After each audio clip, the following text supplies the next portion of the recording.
Hello, everyone.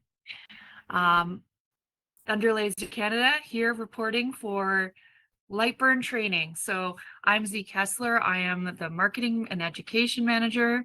And this is Shannon Hoover, who many of you might have spoken to on the phone. He's the owner and rep in Canada and expert in LightBurn. I'll explain a little bit more about myself. So Shannon and I know each other through the maker movement. So I don't know if any of you are familiar with maker fairs, but I was involved with the maker fair in Vancouver and the education initiative, and Shannon came to it, was like, hey, we're doing the same thing in Calgary. And that's how we met. And now he runs a makerspace, or started a makerspace in Calgary, which is where our lasers are located. So maybe Shannon, you want to give a little bit of a overview about yourself for those who don't know. Yeah, can you guys hear me okay? You're good? Yes, you can hear me good. Yeah, so as he mentioned, I've been involved in the maker movement since 2012, I guess. And I been building things for longer than that. I grew up on a farm, so it's kind of part of my DNA. I started a makerspace, would have been like around the same time, I think, actually, and then moved to Fuse 33. We moved to Fuse 33 in 2018. So we've been well and truly kind of all in the maker world. So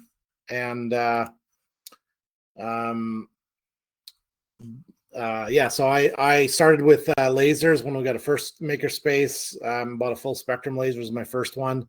Ended up when I got a thunder laser, I was just really impressed with like how much better it was from a safety perspective and ease of use. Found LightBurn. When I started, I was using RDWorks before, and the LightBurn, the full spectrum software, and within like 15 minutes of installing LightBurn, I was like, I'm never going back to this other software. LightBurn is just so much better, just more powerful, less like more difficult to mess up with, easier to use, really, really good software. So yeah, I've been using it, and of course when I train it, I've been training people at the makerspace on it, and of course every customer basically that we have uses LightBurn. So it's a great software. And the LightBurn team, I've met lots of them. There's a bunch of Canadians on the team. Actually, the president of LightBurn is Canadian. The founder of LightBurn is an ex-Apple employee that really understands user interface. And oftentimes when you post on the LightBurn message groups, one of the staff will chime in, including the founder. Really, really responsive team, and it's really, really great software. So that's yeah, I can verify that. Like, I have access to our team, obviously, being on the Thunder Laser team, but I am very impressed with their forums, their articles, their videos. They're all very good. It's very easy to find the information. And yeah, oftentimes I don't even need to ask Shannon and read at support, because I find it faster than they can answer. So I'm going to put an article in here for anyone in the chat, in the Q&A, and it's about how to set up your LightBurn if you haven't already, or if you're waiting for your laser to be delivered. You can set it up without having the LightBurn key yet. You can start a trial, and then once you get the key, you can then just upgrade from there and get like the paid version that you paid for. So that is the link that I put in there. We have a lot of people at the makerspace that do this, so that they can use their own computer and then hook it up to the laser. Hopefully this will get you on the right track before you do your one-on-one training. I'll also send an article about sort of things that you can try before you book your training, because we want you to get the most out of it. So I'll add that link as well. And without further ado, I'll let Shannon run through some of the very basics of LightBurn and what the tools can do, and sort of like similar to what we would do in a training, but it'll help you get like one step ahead before you do your actual training. So without further ado, Shannon, do you want to take it away and share your screen? Sure. And Z, you're gonna watch the chat and stuff and let me know if Yeah, there's I'll watch the chat. Yeah. perfect. Okay, so how do I share?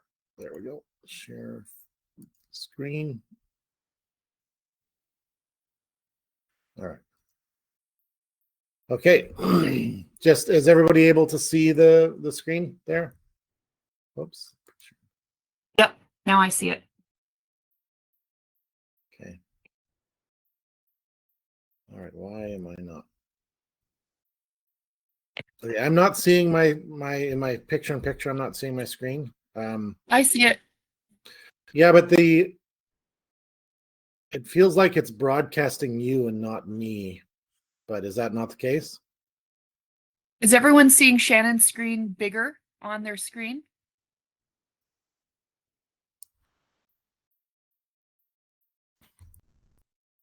Okay, I'm going to start here assuming that's correct, even though my screen isn't showing it. Yeah, so I've been using LightBurn for a while. I used to use like so I've used several pieces of software. I've used the Trotec software. I've used the Full Spectrum software. I've used RDWorks, and I've used the Universal software a little bit, not very extensively.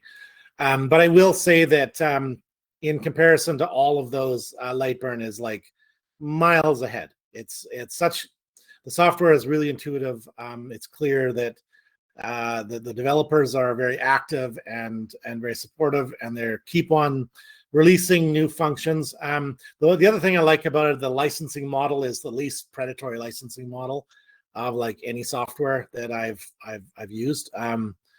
And when you look at it in the scope of like CNC programs, it's by far and away yeah, in the best value for money for sure. So yeah, we offer it. We don't include it in the machine's price because several of our customers have it, and so we don't have to sell it again. But I do encourage everybody to use it. I think out of all of our customers, probably only like out of like 600 customers, probably only like 3 people are not using LightBurn. So that just kind of goes to speaks to kind of how the community supports it and how great a software it is. So I'm going to start off with just kind of going over the layout here. This grid you see on the left-hand side is kind of represents the machine. I've got it set up for Nova 51. But if you zoom out, you can see, there's lots of more work area outside of that grid. By the way, I'm gonna just talk a little bit about zooming. I'm just gonna grab an object here. 2 different objects. I've got a square in the upper left-hand corner and a square in the lower right-hand corner. So if I zoom out by rolling with my middle mouse button, if I zoom in, it's going to zoom in on where my mouse is. So if I move in and out on this box, you see that. If I go over to here and move in and out on this one, it'll bring that box to center, right? So wherever my mouse is, that's where I'm going to move around to. So people often ask, how do you move things around the screen? This is the easiest way, is just move your mouse and then zoom in and out with your roller on your mouse. If you don't have a roller, I don't know how to speak to you. No, I only use my mouse pad, like my built-in mouse pad on my computer, and from my memory here, you just click on the area you want and then you can like zoom in, doing the pinch kind of thing, and it will do the same thing. But it's definitely easier to use a mouse with LightBurn for sure. I highly recommend mouse. When I use LightBurn, the first thing I do is pull out my mouse. But that's with any design software, I find that. But yeah, there's certainly with the yeah, let me just try. Oh, look, I'm pinching on my mouse pad right now. So that indeed is true. Thank you, Z. All right, but I still think mouse is easier. Is there a way that I can move? Nope, I just lost I'm not sure how to drag your screen. So if you have a third, like a middle mouse button, you can click on that and drag your screen around as well. But you can also just do that by up here, the pan drag view, click on that, and then that will allow you to drag around. And this will also allow you to like zoom in, zoom to page size, and then zoom in and zoom out, or this this zoom to frame selection is you can select something. If I've got this selected over here, oh, pressing wrong buttons here. Okay, if I've got this guy selected and I zoom to frame selection, it'll zoom into that. So that's kind of your general movement. A couple other things. Do you see the green dot here on the bottom left-hand corner? That is kind of showing where the beginning part of your frame is going to be, and you see that corresponds to my job origin in the bottom right here. So if I were to switch my job origin to the upper left, you see the green dot has moved there, or to the center. The green dot is now in the center. And basically that just shows relative, if you're using user origin here, relative to your laser head or your origin position, that's where the cut is going to happen. I'll go into that deeper later. All right. So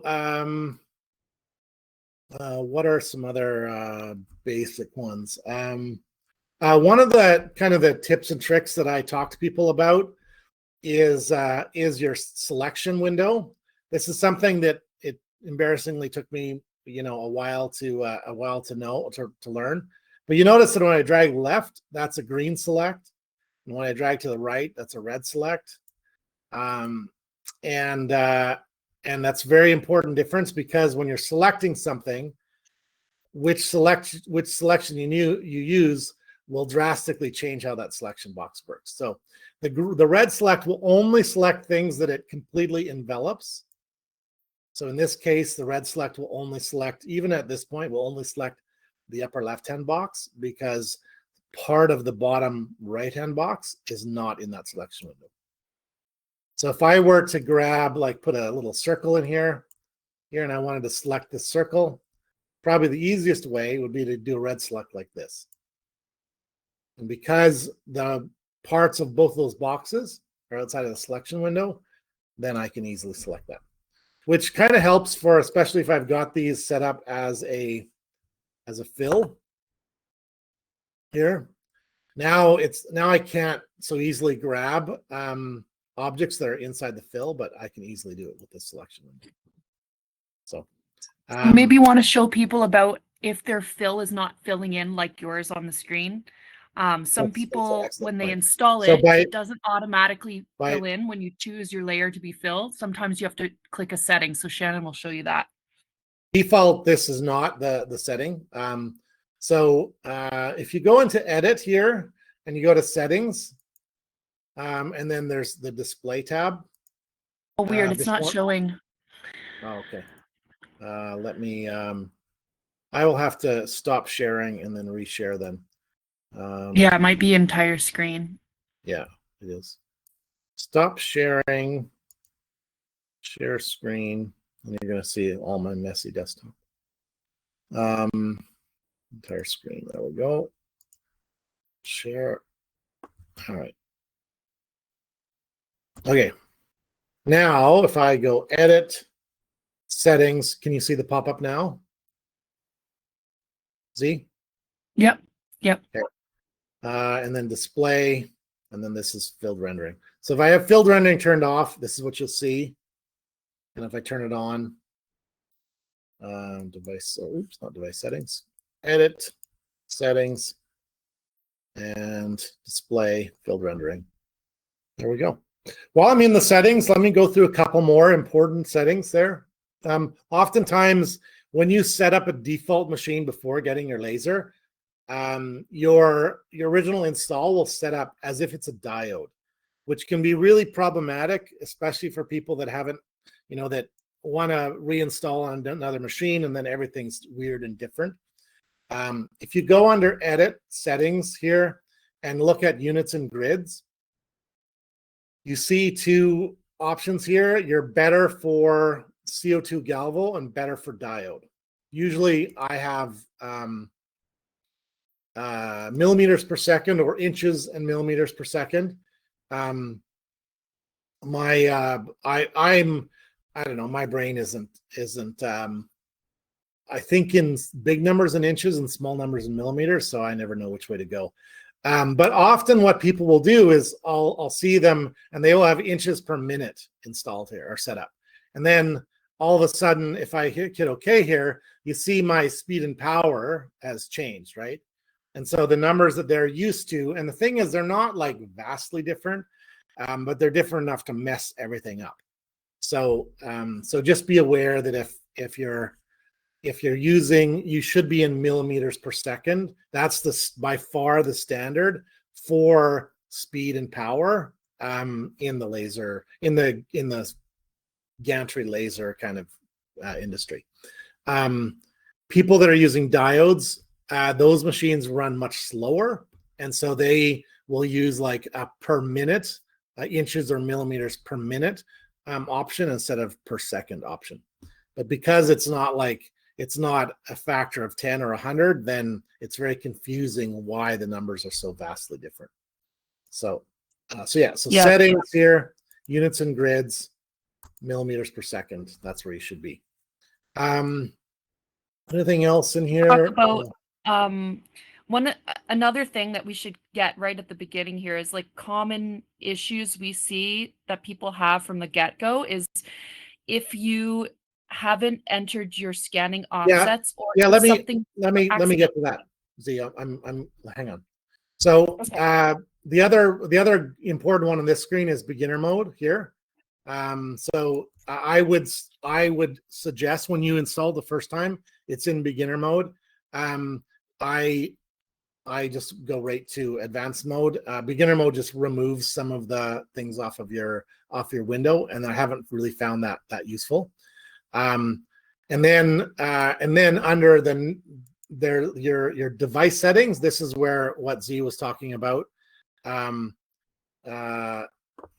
When you get your machine, you can add your scanning offset adjustment. Now that said, when you get your machine, all your settings are on your thumb drive, and if you load LightBurn from your thumb drive, if you load the settings file in LightBurn from your thumb drive, then these will get installed automatically, and you don't have to put them in here.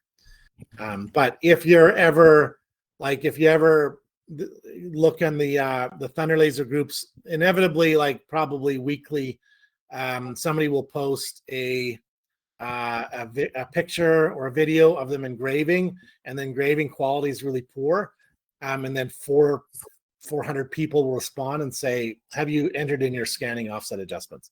That's what these are. And it's by far the most common mistake that people make is this one here. So I think that's it for the settings. Shannon, there's like some way that people accidentally change the scanning offsets by like clicking the millimeter, or like what's the accidental way that people tend to? I won't change it, but if you're in, so my line shift here is showing in millimeters. If I click on inches here and then go edit device settings, and then I put them in as if they're millimeters, then obviously that's not going to work, right? And because they're showing in millimeters on your card, make sure you're entering them in. Although I would once again say the best way to do this is to load the settings file off the thumb drive.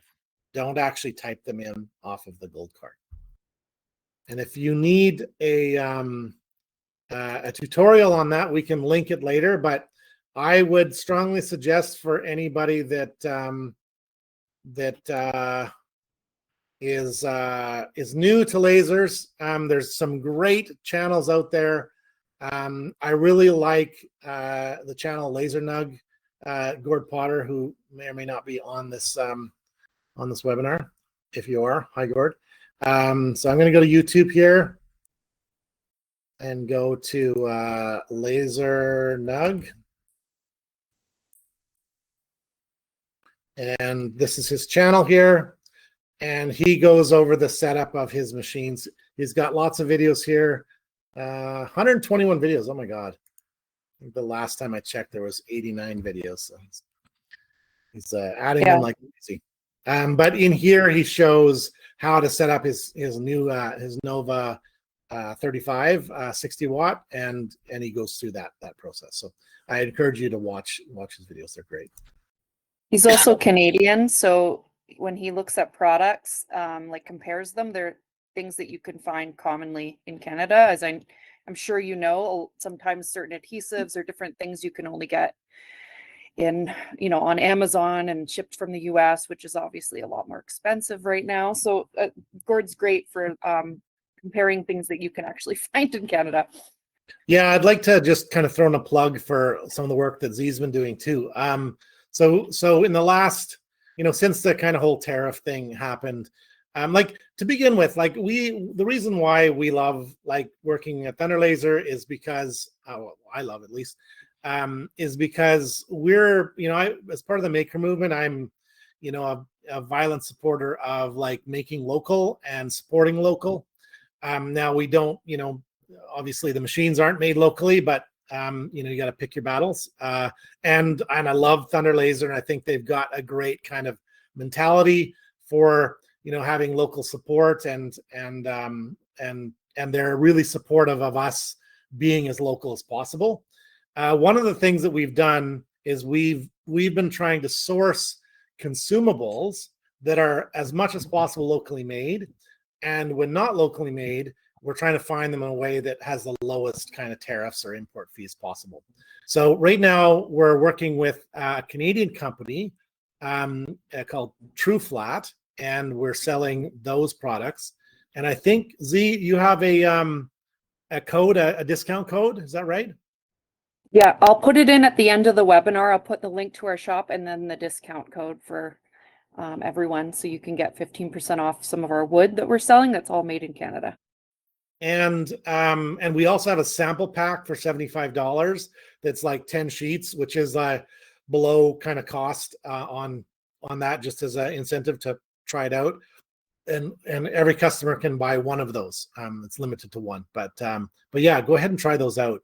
And then we're also going to be bringing in leatherette and acrylic and lamicoids soon. So stay tuned, but that's our goal, is to lower the cost and make it so that we're not so dependent on the US, especially when we don't know what the tariffs are going to be next week. So, all right. That is an aside. All right, I'm going to go over some of these here. Back to LightBurn here.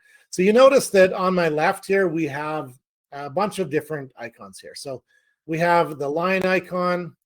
And if I'm dragging a line here and I click and hold and pull that line, I can turn it into a curve. Oh, so click and hold. I kind of did that wrong, but I was hoping on, there we go. So you can make nice shapes with lines, and by clicking and holding, you can turn those shapes or those lines into curves. So so that's a really useful trick. If you want to fill these, you have to connect your ends. So right now, I wouldn't be able to fill this if I were to select this. And well, as you can see, there's no filled areas on it. That's because I didn't close the beginning and last end there. If I want to now edit those, I can go click on my edit nodes here. This is worthy of its own webinar, the whole edit nodes thing. But I can go in here and you can see I can click on these and drag them around, and play with them as I wish. Then we have the boxes here, and you can see kind of how I can drag the boxes and how fills work. We have polygons. There's a trick here that I didn't realize for months, and I think it's really useful. But if I don't want to do a hexagon, I can go Window, and I can select Shape Properties. Now you'll see that there's a Shape Properties tab that opened here. If I click on this, I can tell it that instead of 6 sides, I want 3 sides. And now I have a triangle, or I can put 10 sides in there. So this is like one of those things that is not obvious, but is really useful. One thing I will note as well is there's this power scale here. And what this power scale is used for is if you're wanting to do a materials test, which I should cover as well, But if I have a bunch of rectangles here and I'm doing my own kind of materials test, I can go and select this window and I can power scale that to like 20%. And then I can select this, not with this window, this shape, and I can power scale that one to like, oops, let me select it, power scale that to like 40%. And then I can just kind of go through them, power that to 60%. And then what that'll do is that will, when I'm doing my engraving, if I'm engraving my this thing at like 20% power, this first box will actually be power scaling at, whoops, didn't select it right. This first box will be power scaling at 20%.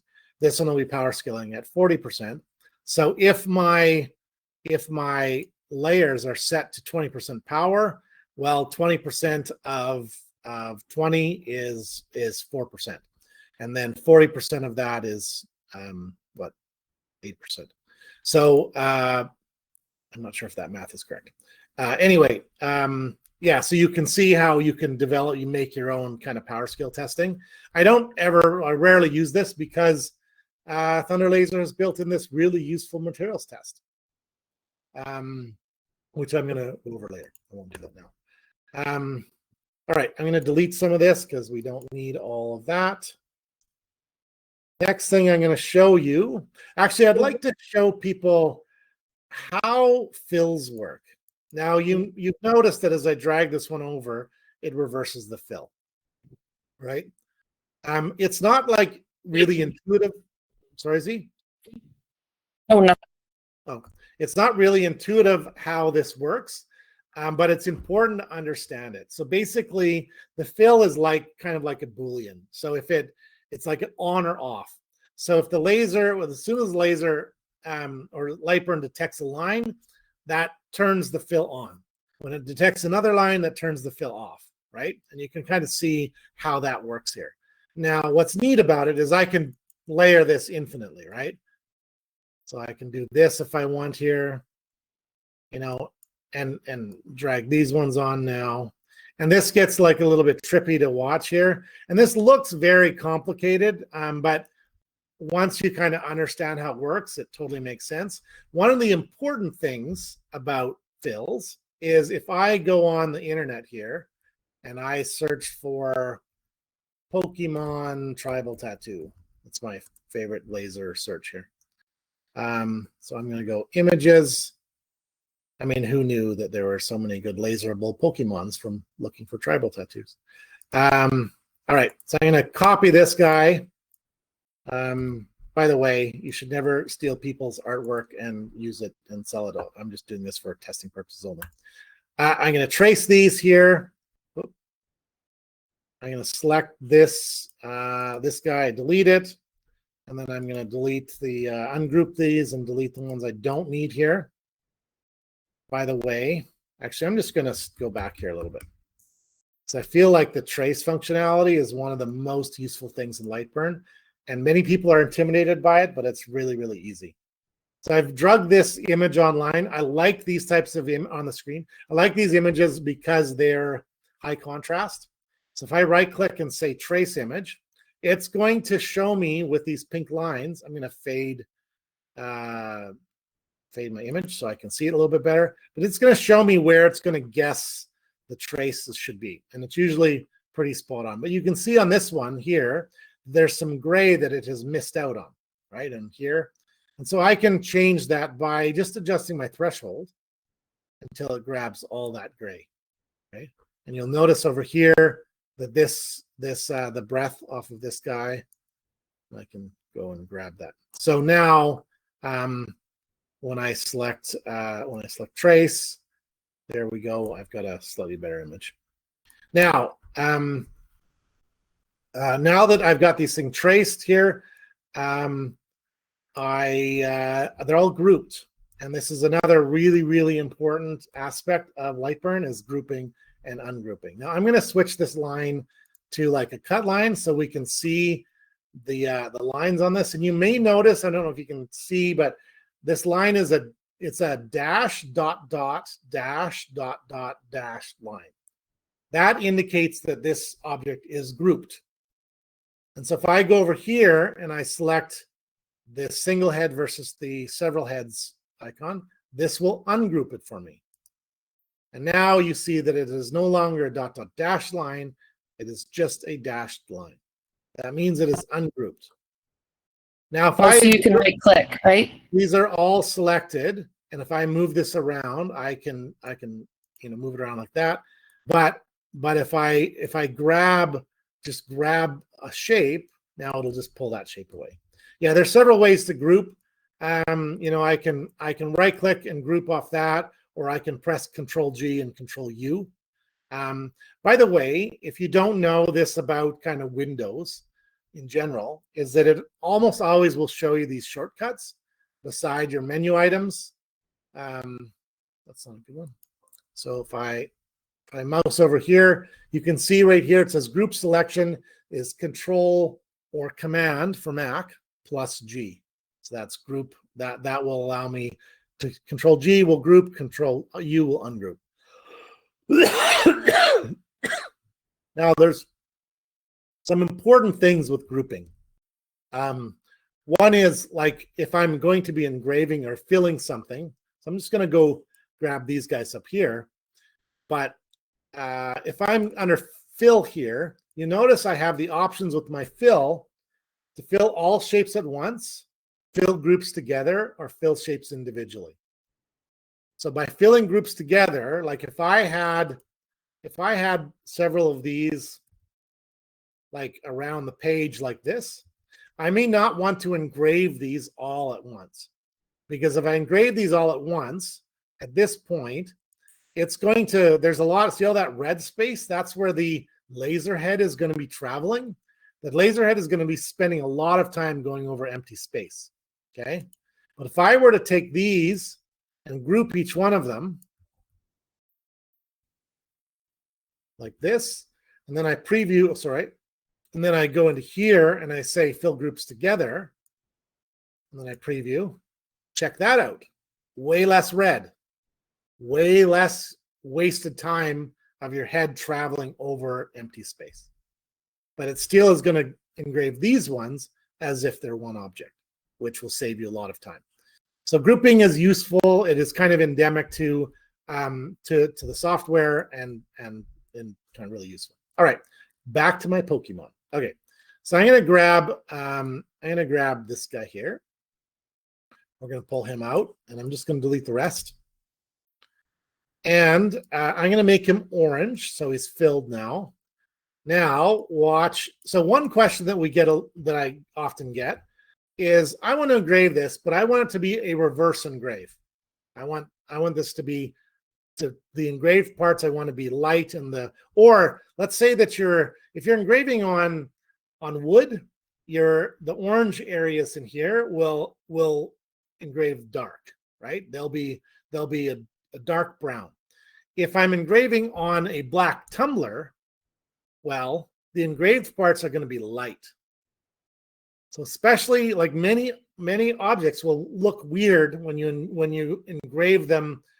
So when your engraving is lighter than your background, they'll look weird if you engrave them like this. So you need to invert them. So how do you invert them? How do you reverse your engraving? Now, if you understood what I was doing with all of these here, the answer should be really clear. Okay, but it's not intuitive unless you spend a lot of time with engraving. How do you reverse this engrave? That's how. See that? Boom. The engrave is reversed. Now, you may not want this big area, this big rectangle to be engraved.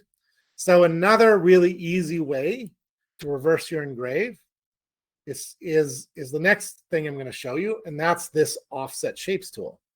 So if I click on this here, and I'm going to offset my distance, I'm in inches. I can't think in inches in small things. I'm going to offset my shape by 0.1 millimeter. See that? So all I'm doing is creating a really super thin line around the outside. And I'm going to demonstrate that by going 1 millimeter. You can see there. And then 0.1 millimeter, I'll make this really thin line. So now I have a reverse engrave of this. Actually, hang on, let me do that again. 1 millimeter, outer shapes only. You know what? I need to do a little bit bigger here. I'm going to show you a complicated solution for this. The problem is, because this doesn't have one outside shape, it's going in and it's wrapping everything. Like all of these things are outside shapes. So what I need to do is increase my engrave size to something that's big enough. Actually, let's go to that it wraps around the whole outside. Okay. So I'm going to click OK here. Then I'm going to grab the outside shape here. That's the outside shape. I want to keep that outside shape. And I'm going to copy that.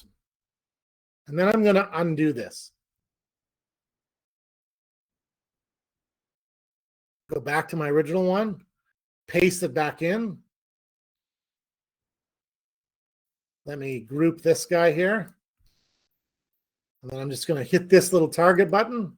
And now I've got my reversed shape.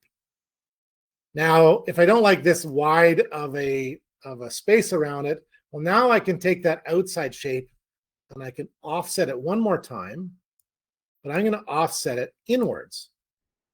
I'm going to offset it by 1 millimeter or by 1.5, and that's going to shrink that outside line.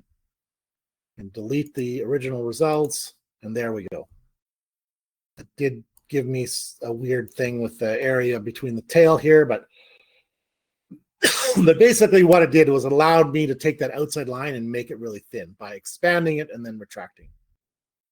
Lots of things you can do with grouping. I feel like, or sorry, with offsets. Offsets are really useful. If I just want to make like a keychain out of this guy, I would use offset shapes for that. So let me show you another thing. If I go like 3 millimeters outwards, let's go 5 millimeters outwards, round, don't want to delete, outer shapes only. And then I select that outside line and turn it to a cut. There we go. Now I can put in a circle here. We'll pop it in right here. I'll make another smaller circle and drag it into the center there. And then I want to get rid of this hole in here. So I'm going to ungroup, Control U to ungroup, delete that, and I almost have my keychain. Now, I'm going to show you the next thing on my line of items here. And that is right here. That's the Boolean operators here. So we've got weld all selected shapes, Boolean union, Boolean subtract, and Boolean intersect. So now if I just take these, and you notice when I grab that, I use the green selection. Okay, because I want to grab just this outside shape and this circle, this outside circle there. And if I just want only those two, it's hard to select those two. In fact, it's impossible to select just those two with a red selection, right? So I have to use a green selection, and I can just touch just the outside shapes, and then I weld them. And there's my keychain. All right. So this is a very, very, I think, useful thing to do. Another thing that I didn't go over here is the text. If I wanted to make myself a keychain here with my name on it, I can do the same thing. I can just offset it and then put a circle in here, and then a smaller circle. Pop it inside, snap it there, go like this. Grab these two outside lines here, do that again, weld them. Then I'll change this to a fill. And there we go. I have a keychain. Obviously, that font isn't great, so I can go through and I can change the font to anything I want. Let's go curls. Go back to the fonts from the 90s. Grab that and then offset, select this, turn it into a line, add my circles, and we've got a keychain. There we go. Whoops. I use Control Z a lot. And there we go. Okay. There's some other neat things about the font tool that I should cover quickly here. In here, you see the horizontal spacing and the vertical spacing. I can adjust. Oh, that's only if there's 2 lines here. So if I go select this over, and then I change my vertical spacing, I can get them closer, further together. I can add uppercase. You know what distort does. Sure does something useful. Bold them, make it a little thicker, italicize them. I will often, if I want to bold something, you can do it through here, or I can even do an offset of by like 0.2 millimeters or something like that. I'll delete my original results, and now I've got a thicker, heavier font. So I use the offset tool for that as well. I feel like, oh yeah. 2 more things I want to cover that just popped into my head here. I'm going to change these to a line here. Snap to. Snap to is really useful and important, but snap to an alignment. Okay, so if I've got these 2 items here and I want to center them, I can center them quickly by clicking on this thing here. Or if I want to align them just vertically, I can go like here, or align them to the left. Or I can align to the top. So these are quite useful.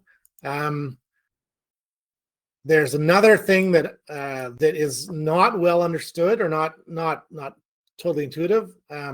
If I select this circle here, you notice there's a bunch of places I can grab the circle from. I can grab from here. I can grab from the middle. I can grab from the top. And you notice when I grab at certain points, like there it's showing a line. If I drag down, there it's showing a plus sign. That means it's grabbing at the center now of that point. Or if I grab it from the very center, I can move it around. Now watch, I can snap it. I can snap the center of this object to a point, but I can also snap it to the center of this one. There we go. Snapping is really, really useful. And if I take this square here and I snap it to the center, I can do that. Or even more useful, what if I want to snap it to this wall? Well, it appears that you can't. And another embarrassingly, that took me several months to figure out. But if I want to snap it to this thing, I just click on the corner. Now I can snap it to the corner. So it's wherever you've grabbed it. That's what it snaps to. So, or snaps from, I guess. So if I click on the middle of this wall here, then I can snap the middle of this wall to the middle of that one. Or I can grab the corner and snap it from corner to corner. And this is really useful. I find it really useful, especially if I want to save material. So I can go in here. I'm just going to grab these 3 items and say cut selected graphics and use selected origin. So I can preview just these and not show the rest of the stuff on my page. But if I snap these together, if I preview this right now, it's going to show, if I hit play here, it's showing my cut lines.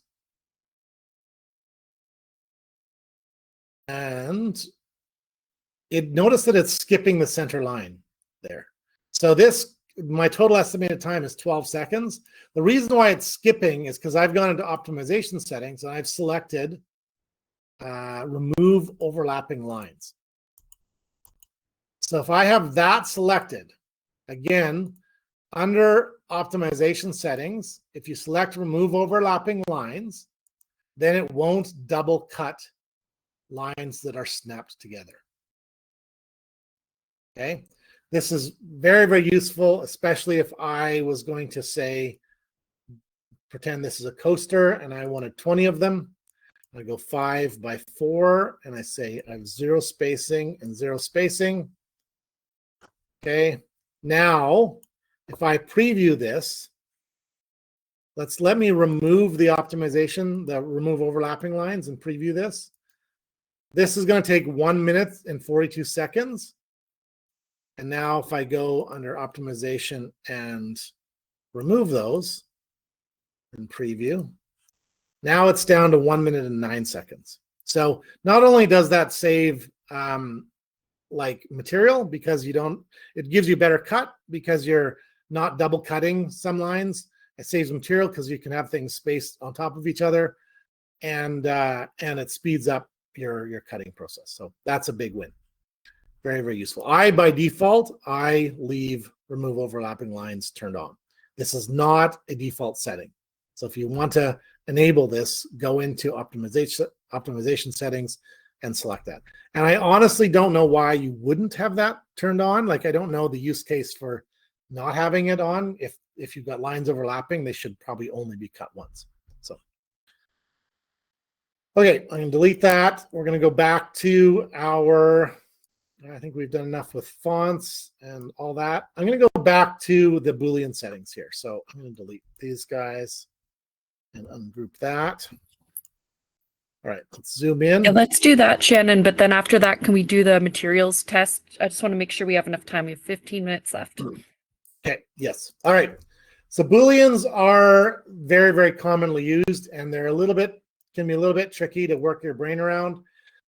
So let me just kind of go over them. So this here, if I select these two, the weld all selected shape together, this just basically takes the outermost line and gets rid of everything else, right? Now, one thing that's a little bit interesting about that is that if I do this, then I weld all the shapes together, then it'll do any number of shapes. However, if the next one, this Boolean union, will only do 2. It's the exact same, but it will only do 2. If I select 3, it won't let me do it unless 2 of them are grouped. Now I can weld those.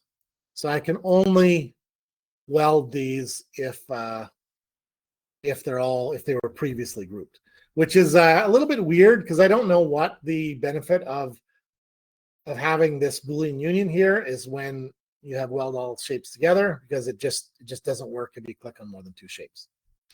All right, let me undo that. The next one here is a Boolean subtract. Now, if you think about this, think about one of these objects being like a cookie and the other object being like a cookie cutter. So in this case, either the circle or the square is the cookie or the rectangle, and the other is the cookie cutter. And if I hit this, it's going to chomp. So in this case, we're left with the outside piece there.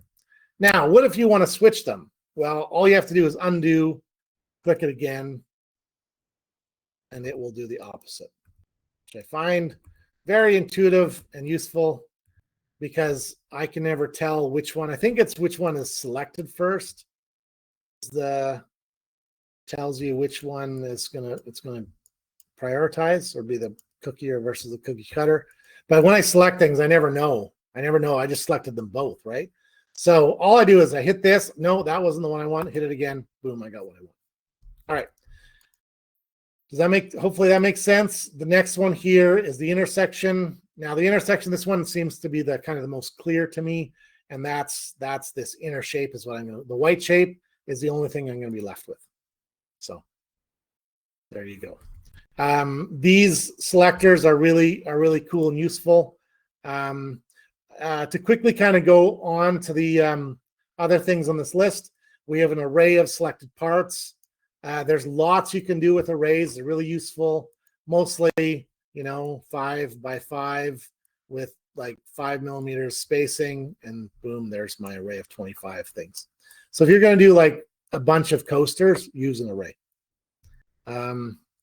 This one is maybe I use this sometimes, but kind of in rare occasions. If I select this circular array, I can now make circles of items around things. I don't know why you'd use this for cutting, but for design, it's quite useful. So you can play with that more. This set shape start point, I have never used that button. So at some point I should click on it and learn how to use it.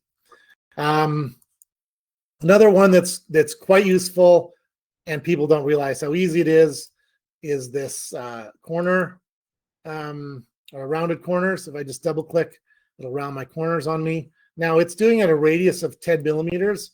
If I want to change that to 25 millimeters, I can. Boom, there we go. And if I want to, I can just round the two corners or whatever. And it works on triangles too, as I discovered yesterday. All right, that kind of covers those. Let's go to the materials test, as he pointed out. Actually, there's a few things under laser tools. Print and cut is a really useful option if you're cutting something larger than your laser bed, or if you've got a printed material and you want to cut out the printed material. Using print and cut is really critical to that and useful, but it would be an advanced thing. So you either watch a video or we'll maybe cover it in a more advanced thing later. Rotary setup is useful for your rotaries. We won't go over that, but if you have a rotary, this is where you set it up. And then here is your material test. Taper warp is cool if you got mugs that are tapered. Center finder, this will find the center of a circle for you. Anyway, material test is very, very useful. I usually don't do 10 by 10 when I do materials test. I do 5 by 5. I find that's enough here. And I'm going to choose speed and power. And let's say I want to see how deep my engraving is on a new material. This is really useful for especially kind of precise materials, like as we've been testing with leatherettes that we've been bringing in. With leatherettes, if you are like a little bit higher or a little bit lower than you need to be, then they don't really work, right? Or they'll go too black, or we've discovered that, you've got to be, within 1 or 2% of the optimal for it to engrave properly. So getting your settings dialed in is super important. This allows you to do that. So I might go, my speed, I might go from, for an engraving, I might go from 400 millimeters a second to like 600 millimeters a second. And then my power, I might go from say 15 power to 25 power. Okay. And then because I want it to be an engraving, I'm going to go into my material setting and I'm going to say, I want my mode to be a fill. And I want my line interval to be like, say, my lines per inch to be 420. Okay. And so this will give me a nice high resolution engraving test. And when I do a preview, you'll see it there. Now, the red lines just show the where the laser head's going to move. And you might notice that there's wider red lines in the top than the bottom. That's because it takes longer to speed up and slow down your head on higher speeds. But yeah, when you engrave this, you'll see a really good example of material testing. And I'm going to take a little risk here, and I'm going to search on the internet for material test thunder laser LightBurn. And look at that. There we go. Whoops. I just wanted the picture. Anyway, you can see, let's go look at images here. You can see that this is the type of results that you're going to get from it. Now, this guy did, whoever did this, that's a lot. I don't usually do that, but this, if you want to do an exhaustive testing, here you go. So, there's other things you can do here, like I can enable the text and enable the border. The border allows me to cut out the sheet if I want to. So my border settings, if I've got my border enabled, I'd want to change this to cutting speed and power. So maybe 20 and 80, depending on what I'm doing, what I'm cutting. And then my text settings, I can either do them as a score line, so 120 and 15, or I could do them as an engrave at 500 or 620, and then change my mode to a fill. So you can adjust how that looks, and you can see in the preview now, I will get my text will be engraved versus before if I just had these set to align.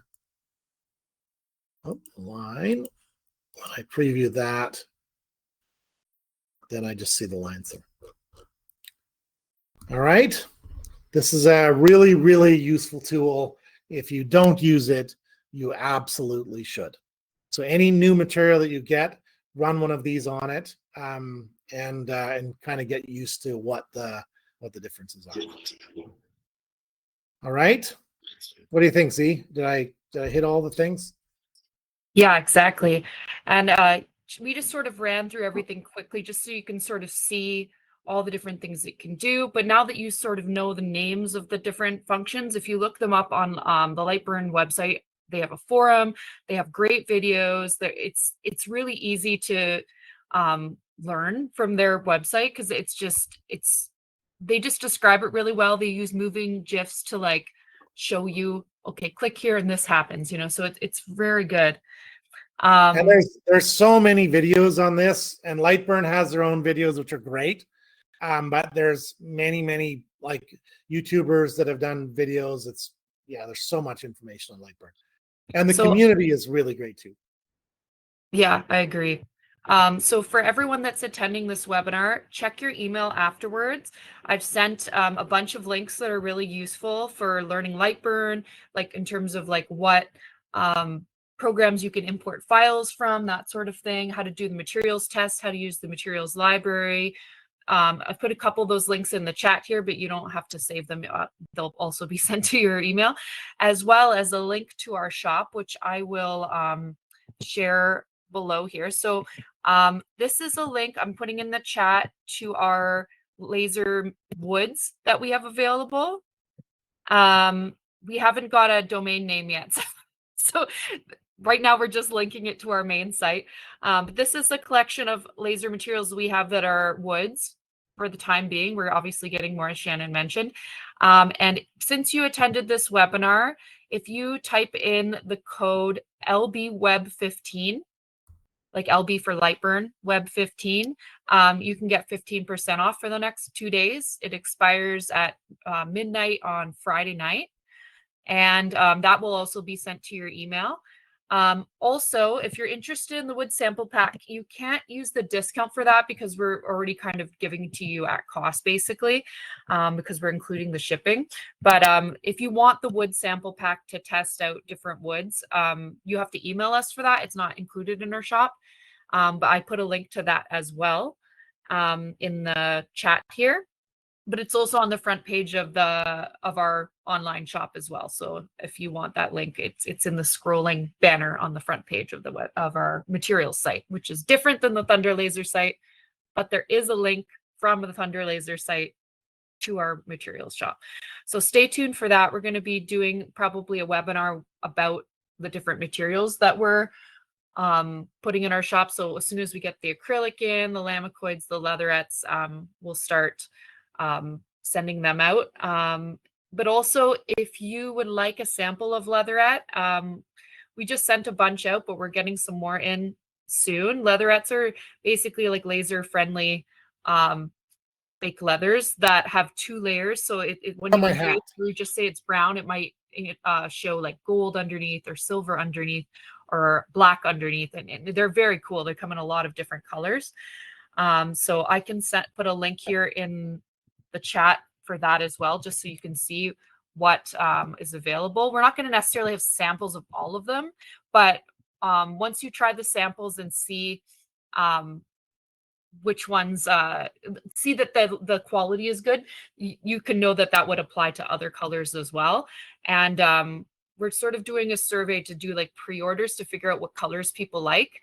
We can obviously go off of like what their top sellers are, but it's also interesting for us to know like if there's something that's different than that you all want, and then we can include that with our order. So I just put the link there, and just email sales@thunderlaser.ca if you would like a leather sample pack. And yeah. So I see a question here. Do we need LightBurn Pro to connect to the Nova? The answer is yes. Yes, we do. And if you do have the the lower version of LightBurn, you can easily upgrade it on their website. And then somebody else mentioned that Control B brings up a window that gives you a visual of what you'll be left with. I will play around with that. I did not know that, so thank you. And is the webinar being recorded? Yes. Will be shared with all participants? Yes. So. Yep. So in that email that comes after the webinar is over, there'll be a link to the webinar playlist, and I will add the webinar there in the next like 24 hours or so. So you can just check in and it should be uploaded. Okay. Thanks, everyone. And we're going to be running one of these every month, rotating between mornings and evenings. So if you want to tune in again next time, you're free to. These are free for your learning. Thanks so much for coming. I think we're going to work on doing like the standard stuff, pre-recording that, so you have like the basics, and then we'll just go over go a little bit deeper in, or answer more questions, or get more conversations going on about stuff in the future. But yeah, LightBurn's a very, very useful tool. We want everybody to get the most of it for sure. So thanks, guys. Thanks for coming. Bye.